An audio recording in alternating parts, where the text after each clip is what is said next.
오늘 저는 제목을 한 해의 마지막에 서서라는 제목으로 우리가 한번 은혜를 나눠보고자 합니다. 우리 한 해 동안에 살아오면서 참 여러 가지의 일들이 많았습니다. 그 많은 일들 가운데서 우리가 참 살펴볼 때에 기억이 어떤 기억이 나는지요.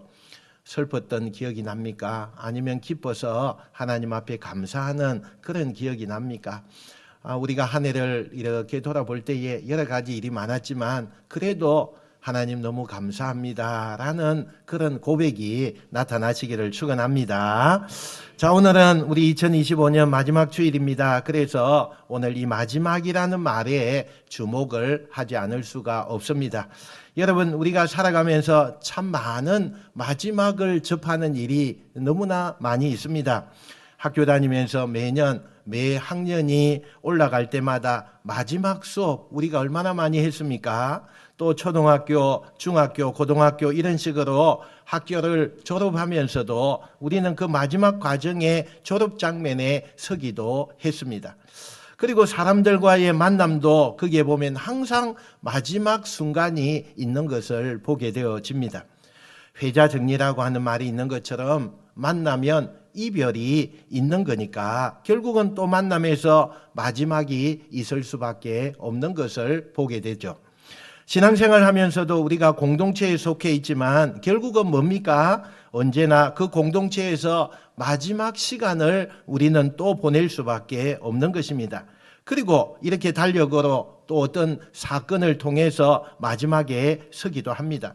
그런데 여러분 아십니까?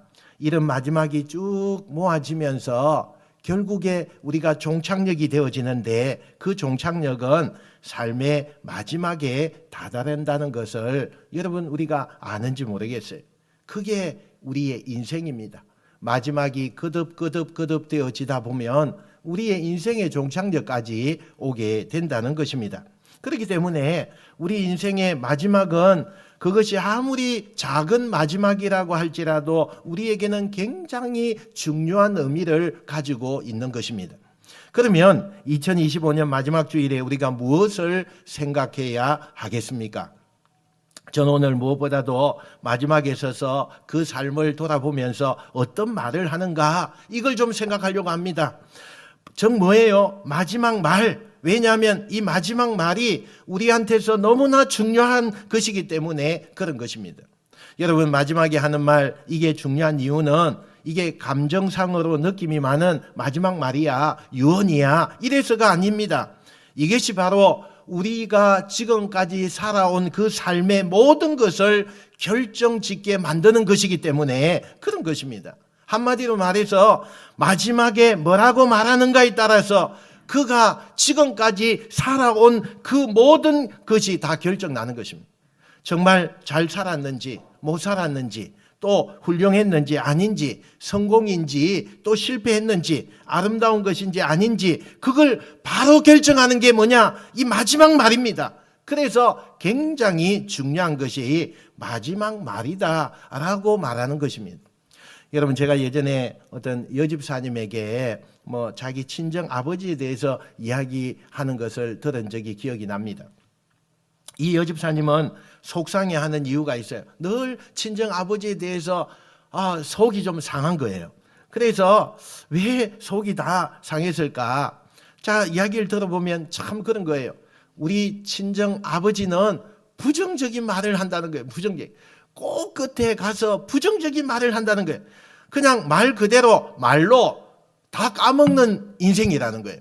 그래서 참 그런 스타일이 너무너무 싫다라는 이야기를 들었어요. 예를 들면은 가족끼리 식사를 잘 하고 이제 끝나면 참 물론 음식이 맛이 있고 없고 이런 것도 있고 또 보면은 여러 가지 상황이 있을 수 있지만 얼마나 좋아요. 가족끼리 외식을 하면서 맛있는 것을 먹고 그러면 참 좋았다. 그러면 뭐가 대수가 납니까? 그런데 꼭 부정적인 이야기를 한다는 거예요. 먹긴 먹었지만 배가 부르지 맛도 없다야. 이렇게 이야기를 한다는 거예요. 참 하여간 뭘 하든지 간에 마지막에 부정적으로 말하니까 너무너무 속이 상하고 정말 어떤 때는 화가 나서 아버지 왜 그렇게 부정적인 말을 하세요? 이렇게도 이야기를 했다는 거예요. 그러면서 최근에 속상했던 이야기를 또 하나 하는데 그 친정아버지가 생신을 맞이하게 된 거예요. 그래서 남편이 참 아주 굉장히 기특한 생각을 해가지고 우리 장인 장모님을 이번에 장인 어른이 생신을 맞이해서 여행을 보내드려야 되겠다 이렇게 생각을 하고 여행권을 이렇게 준비해서 오게 된 거예요. 이 사이가요 기특한 생각을 하고 일을 한 거잖아요. 그 자기 입장에서 얼마나 고마웠겠어요. 그래서 그걸 가지고 아버지 어머님을 여행을 보내드린 거예요. 3박 4일 동안에 아버지 어머니 즐겁게 잘 다녀오시고 맛있는 것도 드시고 또 그곳에서 좋은 구경도 많이 하고 오세요. 이렇게 이야기를 하면서 보냈어요. 그리고 나서 3박 4일 여행을 갔다 오시는데 도착하시는 날에 또 마중을 남편과 함께 갔어요. 오신 다음에 식사를 하면서 굉장히 또 궁금하기도 하고 또 그렇잖아요. 그래서 어떠셨냐고 이렇게 물었어요. 참 어떠셨냐고 이렇게 물었다고요. 그랬더니 아버님이 그 순간 말 한마디 가지고 3박 4일을 딱 정리하더라는 거예요. 어떻게 하느냐? 피곤하기만 했지 하나도 재미가 없더라야. 이렇게 했다라는 거예요. 그 순간 아내가 너무 화가 나서 울 뻔했다는 거예요. 특별히 자기 남편 얼굴을 볼 수가 없더라는 거예요. 그렇게 열심히 준비해서 사이가 그렇게 잘 준비했는데 그냥 한마디로 3박 4일을 그냥 끝장내버린 거예요. 그랬더니 자기 어머니도 평소에 좀 쌓였던 감정이 많았던 것 같아요. 그걸 듣고는 이 영감이 먹기만 잘하고 구경도 하면서 웃으면서 늘 다녀놓고 이게 무슨 소리 하느냐고 막 화를 내면서 속상해 하셨다고 이야기를 들었어요. 정말 자기 아버지가 왜 이렇게 하시는지 이해가 되지 않는다고 이렇게 속상해하고 화가 난다고 말하는 것을 들었어요. 여러분 그렇습니다. 마지막 말이 중요한 거예요. 왜냐하면 그것이 지나온 시간의 성패와 의미를 좌우하니까 이게 너무 중요한 거예요. 그렇기 때문에 우리가 2025년 이 마지막 주일에 우리가 정말 마지막 말을 어떻게 남겨야 하는가 이거 생각해야 됩니다. 어떤 마지막 말을 남기는 것이 올바른 것인가 요거 좀 생각해야 된다는 거예요. 왜냐하면 이것이 바로 2025년도 우리가 살아온 시간을 잘 정리하는 거니까 뿐만 아니라 또한 우리가 중요하게 생각해야 되는 것이 뭐냐? 바로 이것이 2026년도 이제 앞으로 살아가는 방향을 바로 잡아줄 수 있기 때문인 거예요. 그냥 끝나는 게 아닙니다. 마치 그냥 마지막 말을 하는가 따라서 2026년도가 어떤 방향으로 나아갈 것인가 결정이 되어지고 이것이 결국에는 우리의 삶 전체의 방향을 나타내기 때문에 너무나 중요하다라고 이야기할 수 있는 것입니다. 여러분 이걸 위해서 우리는 성경에 나오는 다윗의 마지막 말을 우리가 좀 살펴보기를 원합니다. 다윗이 그 삶의 마지막에 서서 했던 그 노래가 어떤 것일까 좀 마음속에 우리가 이걸 좀 가다듬고 그리고 나서 우리가 정말 다윗과 같이 우리도 고백해야 되겠다라고 우리가 생각을 해보면 좋겠습니다. 다윗의 마지막 말 두 가지가 여기 나오는데 그 두 가지가 뭐냐? 하나는 나는 누구인가 요 자기 정체성이죠. 그리고 또 하나는 뭐냐? 나의 삶은 어디로 향하고 있는가라는 것입니다. 삶의 내용이죠. 이 두 가지를 다윗은 이야기하고 있습니다. 그렇습니다. 그 삶을 제대로 산 사람은요, 마지막에 서서 마지막 말을 할 때 나는 누구인지 그걸 정확하게 말할 수가 있어야 된다는 거예요. 여러분 우리가 이제 생을 다하면 묘지에 가게 되죠. 그 묘지에 묘비에 그냥 내 이름밖에 다른 건 기록할 수 없다고 그렇게 한다면 그 삶은 좀 잘못된 삶을 산 거예요. 그냥 모기에 덜렁 이름만 딱 쓰고 끝나야 한다면 이게 뭔가 문제가 있는 거 아닌가 이걸 좀 우리가 생각을 해야 되는 거예요. 거기에 붙을 수 있는 그 이름 앞에 붙을 수 있는 바로 그 정체성이 분명해야 된다. 그것이 있어야 된다는 거예요. 그래야 그 인생이 바르게 아름답게 살아간 것이다라고 평가할 수가 있는 것입니다. 또한 자신의 삶을 한마디로 요약할 수 있어야 됩니다. 정신없이 바쁘게 이것저것에 막 여러 군데 돌아다니면서 그리고 살았는데 정작 그 살아온 삶이 무엇인지 요약이 잘 안 된다고 한다면 뭐하고 살았는지 어떻게 살았는지 그게 요약할 수 없다. 그러면 결국에 그 삶은 어떤 것입니까? 한마디로 헤맸다. 이렇게 이야기해요. 그 삶은 헤맸다는 거예요. 헤매고 산 인생이에요.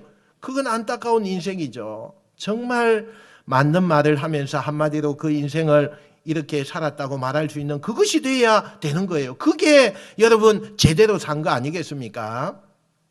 그렇기 때문에 참 신앙의 사람은요, 그 삶의 마지막 말에서 신앙의 정체성과 그 삶의 요약을 신앙 고백으로 분명하게 할 수 있는 그런 사람, 이게 바로 참 신앙의 사람이다라고 이야기하는 것입니다. 자, 신앙의 사람 다윗도요, 그래서 이 마지막 말에 이 두 가지를 너무나 아름답게 그렇게 이야기를 하고 있습니다. 우리가 이걸 좀 봐야 됩니다. 그걸 봐서 우리도 마지막 말을 좀 가다듬을 수 있는 은혜가 있으시기를 주님의 이름으로 축원드립니다. 자, 그러면 첫 번째 자기 정체성입니다. 이걸 우리가 한번 살펴보자는 거죠. 자, 1절 말씀 한번 볼까요? 자, 1절 말씀 우리 보겠습니다. 시작. 이는 다윗의 마지막 말이라. 이새의 아들 다윗이 말하며 높이 세워진 자, 야곱의 하나님께로부터 기름 부음 받은 자, 이스라엘의 노래 잘하는 자가 말하노라. 아멘. 자, 여기 보면 다윗은 그의 마지막 말에서 자기의 정체성을 세 가지로 그렇게 이야기를 하고 있습니다. 그게 뭐냐면 높이 세워진 자, 이렇게 이야기하죠. 첫 번째. 그 다음에 두 번째는 야곱의 하나님께로부터 기름 부음 받은 자, 그렇게 이야기를 해요. 마지막은 이스라엘의 노래 잘하는 자, 요 세 가지를 지금 다윗은 하고 있는 것입니다. 여러분, 그런데 여기에 보니까 히브리의 시의 특징도 그렇지만 이 말씀의 문맥을 봐도 그렇고 이 세 가지는요, 사실은 마지막이 참 중요하다는 것을 강조하고 있어요. 마지막을 중요하게 했다는 거예요. 앞에 두 가지는 마지막 것을 꾸며내기 위해서, 그걸 좀 집중시키기 위해서 그렇게 표현을 한 것뿐이라는 거예요. 그러니까 결국 이 세 가지를 말했다고 한다면 마지막이 핵심이에요. 다윗은 뭐라고 자기를 말하고 있습니까? 이스라엘의 노래 잘하는 자, 이렇게 말하고 있다는 거예요. 여러분, 다윗이 이스라엘의 노래 잘하는 자라고 그렇게 소개를 했는데, 그러면 솔직히 다윗이 자기의 그 인생을 쭉 돌아보면서 자기를 소개할 게 이거밖에 없었습니까? 아니잖아요. 그는 이스라엘의 왕이었어요. 그는요, 그 많은 전쟁에서 승리를 거둔 그런 정말 공이 많은 그런 장군이었습니다. 용사였어요. 또 수없이 많은 업적을 남긴 그런 사람이었어요. 그런데 그런 것은 하나도 안 썼어요. 왜 다윗은 이스라엘 노래 잘하는 자라고만 이야기를 하고 있는 것일까? 여러분, 쓰기로 마음먹기로 한다면요, 정말 그 지면이 다 모자랄 정도로 이 경력과 이 다윗의 훌륭함을요 다 표현하면 너무너무 많을 거예요. 세상 어떤 사람들보다도 화려한 이름, 이런 것을 다윗은 쓸 수 있습니다. 명성과 명예와 업적 다 쓸 수 있어요. 그런데 다윗이 마지막에 자기가 한 가지로만 기억하고 원하고 있는 거예요. 바로 이스라엘의 노래 잘하는 자, 이렇게 말씀합니다. 그것만 쓰고 있는 거예요. 그러면 여러분, 이스라엘의 노래 잘하는 자, 이게 무슨 뜻입니까? 가수라는 뜻입니까? 아니면 시인이라는 뜻입니까? 아니죠. 여러분, 이건 바로 예배자라는 뜻이에요. 예배자라는 거예요. 그렇습니다. 다윗은 예배자, 이게 자신에게 기억되고 싶은 그런 그의 이름이에요. 그리고 우리가 기억할 수 있는 다윗의 이름이기도 하는 것입니다. 이것이 그의 삶을 가장 의미 있고 아름답게 만들어주는 바로 그런 이름인 거죠. 여러분, 다윗은 알고 있습니다. 자기가 대왕이라는 거, 자기가 부자였다는 거, 엄청난 공을 많이 세웠다는 장수였다든지, 삶의 마지막에 이런 것 가지고 자기를 소개하는 그것은요, 그것이 그만큼 클수록 허무할 수밖에 없다는 것을 다윗은 알고 있는 거예요. 여러분, 마지막에 세상 것 가지고 거기에다가 어마어마한 자기의 경력과 세상의 그것을 쓰는 거, 자기가 자랑할 될지 모르지만 세상에 높은 것이 있다는 순간에 그의 삶은 허무와 허탈, 그것이 다가와서 이길 수가 없는 거예요. 뭐 이렇게 많은 돈을 벌였다는 거부가 됐다, 이렇게 해서 뭐합니까? 하나도 그 거부가 된 돈을 가지고 갈 수가 없는 거예요. 뭐 거기다 대고 말이죠, 기가 막히게 이뻤다, 그럼 뭐해요? 도대체 그 사람이 죽었는데 이쁜 것이 뭐가 남겠어요? 그런 것들은 그게 화려한 만큼이나 정말 허무가 그의 인생을 찾는 거예요. 허탈하게 만드는 것입니다. 그런데 예배자는 아닙니다. 예배자는 절대 그렇지 않아요. 여기에는 사라지지 않는 기쁨이 있는 것입니다. 지금 자기가 말하는 이 말에 자기를 소개하면서 평생을 나는 하나님을 노래하고 찬양하였다 하는 여기에는요, 허무가 있을 수가 없는 거예요. 아름다움이 정말 사라지지 않는 그런 것이 그에게 나타나는 것입니다. 쓰러지지 않는, 일그러지지 않는, 허탈나지 않는 그런 가치와 그런 의미가 가득한 것이 오늘 바로 예배자라고 하는 그 표현에 있는 것입니다. 여러분, 그렇습니다. 우리의 마지막 말에는 반드시 우리가 뭐라고 소개해야 되느냐? 예배자라고 소개해야 할 수 있어야 합니다. 그 지나온 시간이었다 하든지, 그게 아무리 어렵고 힘든 시간이라 할지라도 우리가 만일 우리를 예배자로 소개하는 그 순간에는 우리는 하나도 잃을 것이 없어요. 우리는 조금도 실패할 것이 없습니다. 왜냐하면 예배는 상황에 의해서 왔다 갔다 하는 것이 아니니까 바로 자기의 정체성인 것을 우리가 알기 때문에 그런 것입니다. 또 다윗은 두 번째, 삶의 내용입니다. 삶의 내용이에요. 이 삶의 내용을 우리가 좀 봐야 돼요. 5절 한번 봅시다. 5절. 우리 5절 같이 읽겠습니다. 시작. 내 집이 하나님 앞에 이같지 아니하냐? 하나님이 나와 더불어 영원한 언약을 세우사 만사에 구비하고 견고하게 하셨으니 나의 모든 구원과 나의 모든 소원을 어찌 이루지 아니하시랴. 아멘. 여기에 보니까 중요한 단어가 있죠. 나와 더불어 영원한 언약을 세우사, 이런 단어가 있죠. 여러분, 이것이 다윗 언약이라고 일컫는 그 언약입니다. 그런데 이 다윗 언약이라고 하는 이것은요, 어떤 내용이냐? 바로 이스라엘이라고 하는 하나님 나라의 왕이 되는 거, 바로 그걸 이야기하고 있는 거예요. 그런데 바로 그 나라가 어떤 나라입니까? 메시아의 왕국이죠. 메시아의 왕국이에요.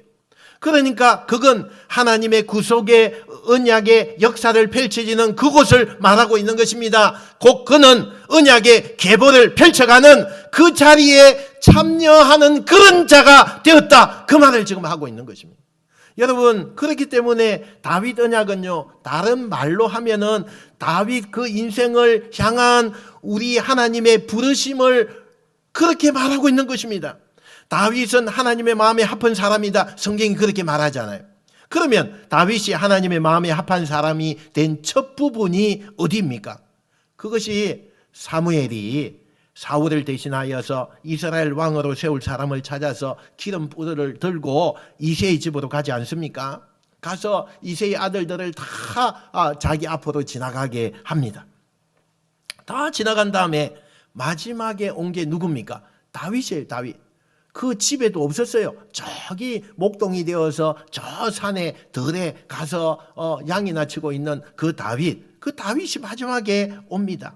그때 그 기름을 부으면서 바로 하나님의 마음에 합한 자가 되었다는 거예요. 그러니까 그 기름 부음의 역사가 그가 하나님 마음에 합한 자가 되는 바로 그 순간이었다는 거죠. 바로 그 이야기를 오늘 말씀 이 마지막에 다윗이 하고 있는 것입니다. 1절에 자기에 비해서 표현한 세 가지가, 첫 번째가 높이 세워진 자, 두 번째가 야곱의 하나님께로부터 기름 부음 받은 자라, 이렇게 표현하는 게 바로 그거라는 것입니다. 다윗은 알고 있어요. 자기가 인생의 시작이 어떻게 시작되었는지, 하나님이 자기를 부르시는 그 순간부터 시작된 바로 그것, 그가 결국 그러니까 자기의 삶의 그 시작은 어떻게 되는 거냐? 언약의 삶으로 이어진다는 것을 다윗은 알았다는 거예요. 그리고 지금까지 살아온 삶의 내용이 바로 뭐냐? 언약의 삶을 살아왔다는 것입니다. 그걸 이야기하고 있는 거예요. 이게 얼마나 중요한 것인지 몰라요. 여러분, 우리의 삶을 한마디로 말하면 언약의 삶이 되어야 됩니다. 언약의 삶이 되어야 돼요. 예수 그리스도를 믿는 순간에 여러분이 하나님께 언약을 받았어요. 그 언약 가운데 살아가는 거예요. 그러면 우리한테 뭐가 생기느냐? 소망이 생기는 거예요. 그 부르심에 순종하게 되고 그 소망을 향하여 우리가 어떤 어려움이 와도 그 소망을 바라보기 때문에 넘어가는 거죠. 그것을 이겨내는 거죠. 그래서 우리는 소명을 가지고 살아간다 이렇게 말하지 않습니까? 그 언약을 붙들고 살아가는 것을 말하고 있는 거죠. 그러면서 그 언약이 이루어지는 걸 바라보는 거예요. 이것이 바로 신앙인이 살아가는 삶인 것입니다. 다윗은 바로 그렇게 자신의 삶을 한마디로 정의했습니다. 언약의 삶이다. 언약의 삶이다.